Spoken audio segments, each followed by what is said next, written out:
guys, what's going on? Welcome back to a brand new interview. I got to be a part of the Coda press junket and really much interview one of my favorite stars in the entire film, and his name is Troy Kotsur. Now, I probably pronounced it wrong. I'm terrible with pronouncing last names, but Troy, you were freaking phenomenal in this movie. He plays the father of this family. If you don't know what Coda is about, Coda is about Ruby, who's the only hearing person in her deaf family. When the family's fishing business is threatened, Ruby finds herself torn between pursuing her love of music and her fear of abandoning her parents. This is a very important movie, and my review is already out this week, but I am posting my junket interview right now with Troy, who gives a little bit more insight to not just the deaf community, but also this film, some of his favorite moments, how he got involved, and in general, some more personal stuff that I didn't even know about him until I got to speak with him. His interpreter interpreted a lot of this great stuff, so thank you to him, thank you to Apple, and of course just thank you, Troy, for your time. I had a blast doing this, and I can't wait and hopefully get to see you in future things because you were phenomenal in here. If it was up to me, I'd put you up for Best Supporting Actor right now. But of course, guys, enjoy the interview. Hey Troy, how you doing today? I am so excited to talk with you because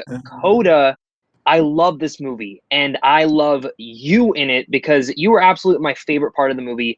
And with the film dealing with a lot of stuff with family, the thing that I really took away from this is how you guys really, if you told me you guys were actually a family, I would believe it. It felt so relatable. What was the process of doing that? Mhm.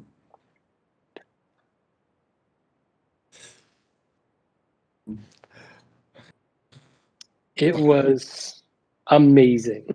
Wow. You know, the deaf community is very small. Everyone knows one another. I was in Deaf West Theater, and you would meet people, and then they would be a part of your circle, one of which would be Marley Matlin. She came to several productions, and then we met after the performances, and so we got to know each other from time to time. We would meet. And then with Coda, we already had that chemistry, and that was very beneficial. And our individual skills, what we brought to the table. We knew how to do this. We knew how to work as an ensemble cast. We knew American Sign Language. We had direct communication with the cast and crew, and we cared about the art. And it all coalesced. We had the right people, the right team, the right story. It was just an awesome experience. It was really a blessing. And I can totally feel it watching the movie. I've seen the movie about 2 or 3 times now, and I'm excited to see it again and show like all my family and in general just my friends because it's amazing to see what the movie is like really much all states and just in general the themes and messages that kind of go about it.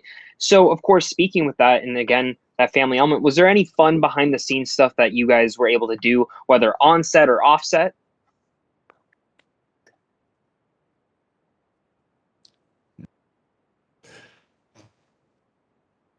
It's funny you ask because you got to have fun. When you're working or not, if I'm not in front of the camera, I'm feeding the other characters that are on film and having fun and trying to get different raw reactions because you want to capture it, right? And then you want to keep that. And then when you get home, you don't want to say, oh man, we should have tried that out. And it's just too late. It's nice to have the opportunity and the time, and it was just so fun. And when we were off camera, we liked football. Marley is an avid Bears fan. Daniel, he loves the Vikings, and I love the Arizona Cardinals. And so on Sundays, it was our football day. We get together and just have fun with one another. And that really benefited us. We had similar interests. We were able to grow together, both on and off the set. And it helped us come together. I love it. Well, go Cardinals. Hopefully this is the year that they do it. Well, also looking, because I'm also from Arizona, right. So it's great to hear that. Oh, awesome. Yeah. I feel this connection. Too bad about the Eagles. Sorry, interpreter. Awesome stuff. Well, also within this, there's a couple scenes in particular that really stick out to me. And one of the ones that I feel like kind of just go to our entire society is the one where you and Daniel get in trouble on the boat, where obviously, you know, these people pull you over and there's no communication being able to deal there.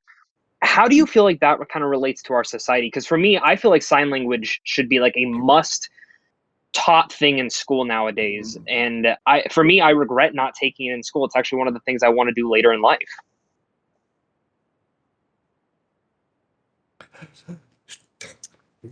Thanks for sharing that. I've seen so many people express their curiosity of learning sign language. They're inspired. You know, before the film, maybe people took that for granted. And then they realize that they're missing something, that shared experience with the language. Out on the boat, as you mentioned, with the Coast Guard pulling us over and us not being able to communicate. It's oppressive, you know, the government, the lack of education. And so we have to go through this shit and we have to just take it and then figure out how to do things on our own and try to fight against this oppression. I mean, what do you do?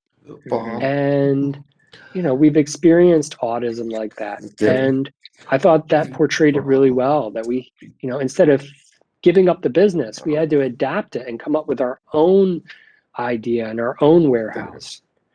And when you talk about the Coast Guard experience, I really love that part because I was so tempted to look over and see what was going on. But I had to tell myself, okay, I know I'll see this later after the production. And after the take started, I was focused on my work with the fish and on the boat.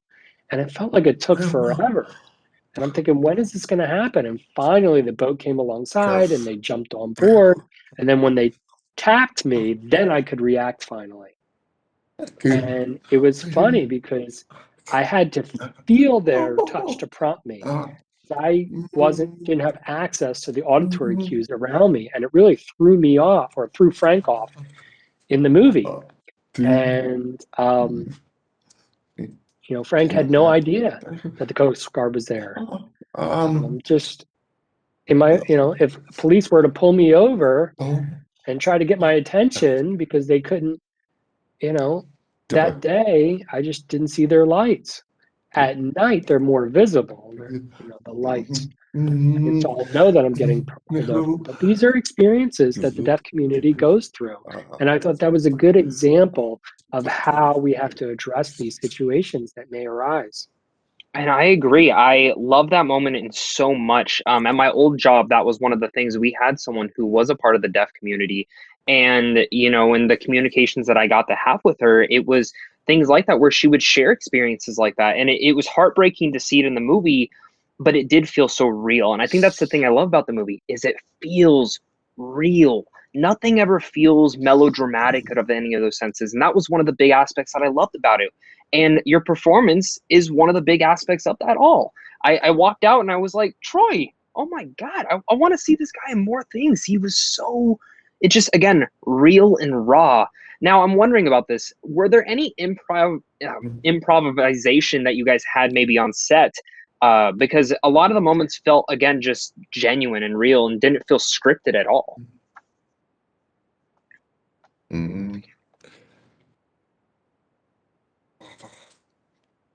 I was so grateful that I had a wonderful director, Sean Heder, who was very open. She had the script, but she just used it as a guide to tell the story. And we had an open dialogue, and I suggested different improv options with her. And she would share me her vision. And then if it aligned with those ideas, she said, go for it. And the other actors might not know how to what to expect, but the result was very raw. And it was nice to capture that, which is different than being on stage. And a good example of that is, again, with Sean, she asked Marley and myself to do more improv. That wasn't included in the script. There was a scene where we're in the audience and Frank and Jackie are watching Ruby sign, and it's a complete silent moment. And we improved, and I just said, what do you want to eat? Or Frank said, and she said, spaghetti. Oh yeah, we should get some food. And then the ISL consultant, who is Anne Tomasetti and Alexandria Wales, they were able to write down all that improv, and then they would use that in the editing and make sure that those lines were captured. And sometimes that helped us find new directions. And we went a little bit further than the script sometimes. But it's important not to be afraid of pursuing improv if you have a good rationale for it. I love that. And, the moment in particular that you talk about, I can vividly remember that.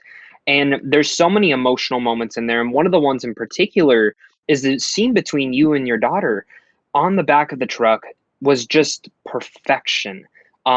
Talking about that, what was your favorite moment that you saw when you finally got to see the final footage that you just sat there going, that was better than I could have ever anticipated it being?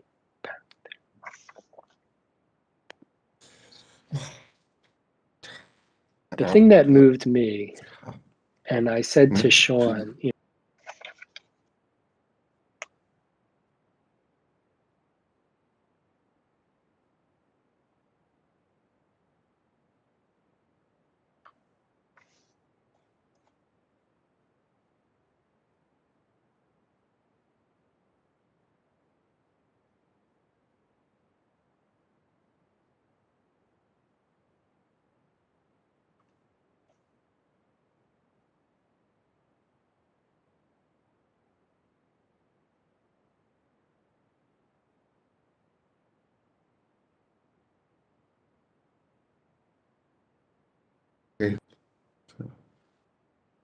convey that to me. And then I gave her that response and I kissed her on her forehead. And that was it. I didn't need to say thank you. When you go to the store for coffee and you interact with a stranger, you say thanks for the coffee and go on your way. I felt like this was more intimate. And I was so glad that Sean trusted me to explore that option and find a different way of expressing my thanks. And when I watched it, I thought our eyes told the whole story without any words. And I was very proud of that scene and that opportunity. And I love that. Again, just the passion between this movie and the entire community can just be felt. And I really do hope a lot of people end up searching this movie out. Now, with this all said, I know you have a history of being on stage acting. So what do you feel like is kind of the differences, like the major differences between filmmaking and also stage acting?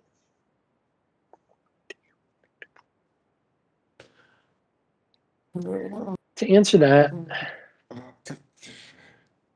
one of the major differences is in planning. When you're on the stage, you have rehearsals, you get to know each other, become familiar with the cast, and it's a repetitive process. And it all comes together and it's live. The voice, the sound, and this is an everyday occurrence. And if something goes wrong, the show must go on. Whereas in a movie, it's a different way to plan. You have the script, but it doesn't necessarily go in order. It depends.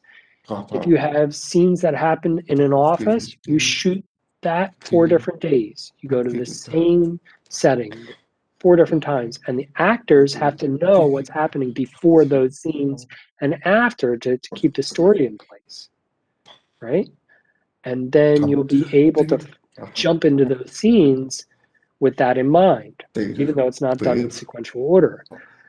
And in a theater, you grow and then you go your own way. In the movie, the cast and the crew become a family and you work together every day. And in sometimes a smaller role, you're just there a couple days, but you do your part. But if you're one of the stars, you're there every day and you really get to know the crew and the cast well, the director.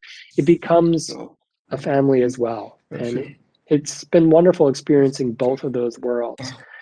And it's been fascinating to see all the different styles of directing that I've been exposed to. And it's been a great experience for me. And I start to borrow different ideas to enhance my ability as a director for future projects. Well, I love to hear that. And I want to see future projects with you, Troy. Now, kind of just to round out and end the interview. And again, thank you so much for your time.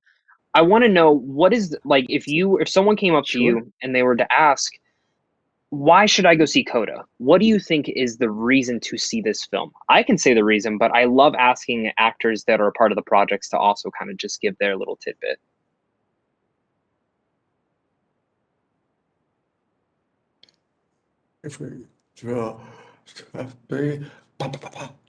Or If anybody shows up and yells at me, I'll say, go watch Coda, and then meet me the next day, and then we'll have a better conversation. Or, it's just fun. And looking at the differences, it's a coming of age story, which is, they're typical teenagers that come from hearing families, but this is different.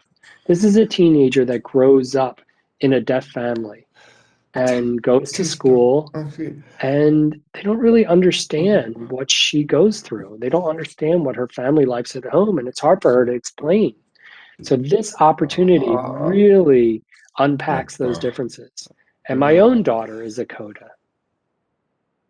Really, that's awesome to hear. So I can see a lot of that. Okay, that's amazing to know. Thank you so much again, Troy, for your time. I love that little last tidbit, and I really hope to see just all the more love come out for Coda once it's finally widely released to everyone. So thank you again for your time. Thank you so much, Zach, for having me. Thank you, interpreter. Very nice meeting you, Zach. Thank you, guys.